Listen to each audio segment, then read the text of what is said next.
Lepas tu, jangan ambil vaksin. No. Dia orang nak ambil krocik kat badan kita. Percaya vaksin ni semua syirik. Bergantung kat Allah Ta'ala je, bukan vaksin. Habis tu kau tak nak ambil vaksin, nak ambil apa? Ambil habatus sauda. So kau nak bertuhan ke habatus sauda lah ni? Habatus sauda sunnah Nabi. Jangan letakkan diri dalam kecelakaan. Pergi bertanya pada orang yang arif dalam suatu bidang pun sunnah Nabi. Lepas tu, jangan percaya mufti. Mufti ni semua dah kena bayar dengan pokok ilmu dia. Hukum-hukum yang diorang keluarkan, fatwa yang diorang keluarkan, semua bayar dekat pokok diorang ni. Ada ke suruh kita jangan balik kampung raya dan kita sebar wabak semua? Mufti sendiri takut dengan makhluk Allah kecil nama virus tu. Kau tahu tak kluster raya sekarang dah banyak? Sejak bila mufti keluar fatwa ikut sedap tekak yang nafsu korang? Nabi SAW cakap ulama tu pewaris Nabi. Sekarang pewaris Nabi pun kau tak nak follow. Kau nak follow siapa? Korang yang kena jerat dengan ilmu hati ni. Diorang buat kau sampai taksub, sampai kafir kan. Bodoh kali ulama. Ilmu adab ibadat korang pun cloud nak ini ulama. Rasa pandai just lepas Google search je. Lepas tu pasal vaksin tu, apa kau ingat semua orang yang ambil vaksin tu syirik ke? Yakin pada makhluk ke? Tak yakin dengan kuasaan Allah? Aku nak tanya kau, kalau kau lapar kau cari makanan tak? Kenapa nak cari makanan? Kenapa tak yakin dengan Allah je? Tak minta direct doa pada Allah je? So nak kata kau bertuhankan makanan ke? Tak kan?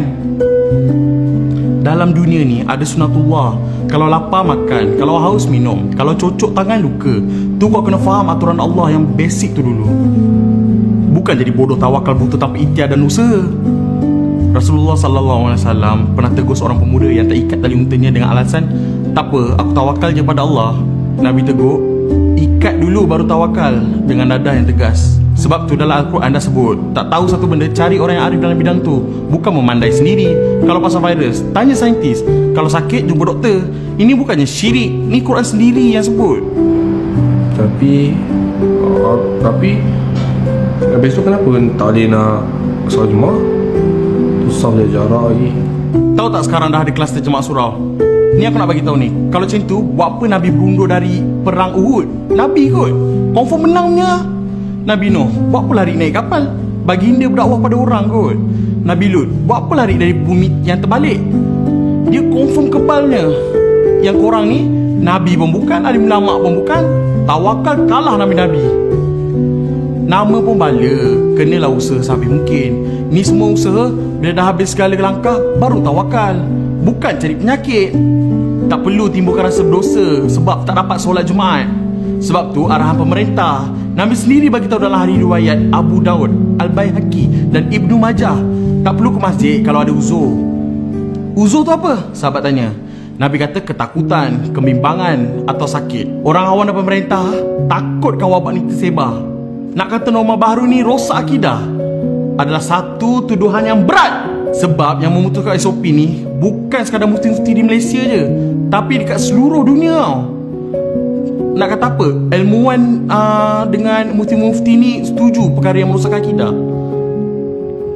Takkan mufti-mufti ni nak sesatkan atau mutakkan umat Islam. Takkan mufti ni tak faham maqasid syariah dalam menjaga nyawa dan masalah awam. Ustaz Zaidrus pun dah bagi pendapat dia pasal SOP solat jarak 1 meter ni dekat ceramah dia tu. UAL pun dah explain, serahkan urusan SOP ni dekat mereka yang fakir dalam ilmu fiqah dan fatwa. Kalau korang hebat ilmu akhlak dan adab, jangan sibuk kondem bab fiqah dan usul. Kat Gaza, sampai hari ni pimpinan Hamas masih arahkan masing-masing untuk solat jarak 1 meter.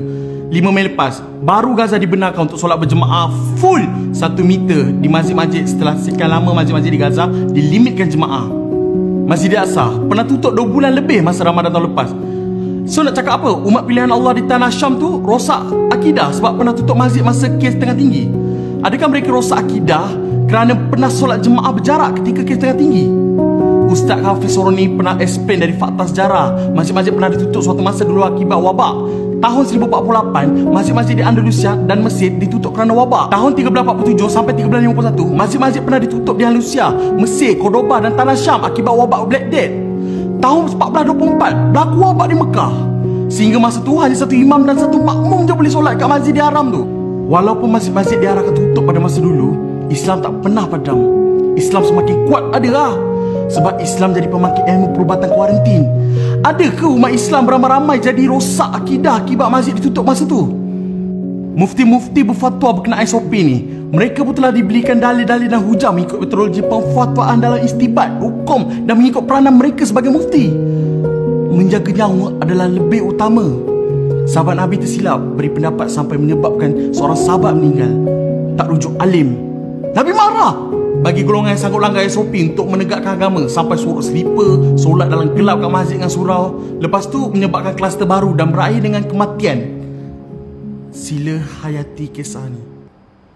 Ada seorang lelaki di zaman Rasulullah yang luka parah. Lepas tu dia mimpi basah. Jadi sebab tu sepatutnya kalau mimpi basah dia perlu mandi wajib, kan? Tapi dia tengah sakit ni tak boleh kena air. Nak buat macam mana? Sahabat yang lain kata kena mandi wajib juga. Mana ada pilihan lain dah.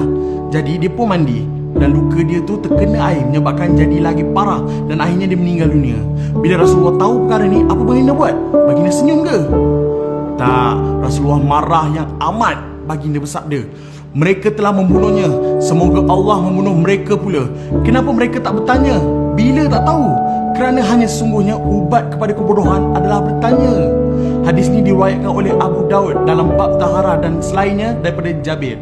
Begitu juga zaman kita ni, bila berlaku wabak macam ni, jadi kita nak buat apa? Bila bertemu antara dua makasih antara menjaga nyawa dengan menjaga agama, mana lebih perlu diutamakan? Dan nak tanya pada siapa zaman ni?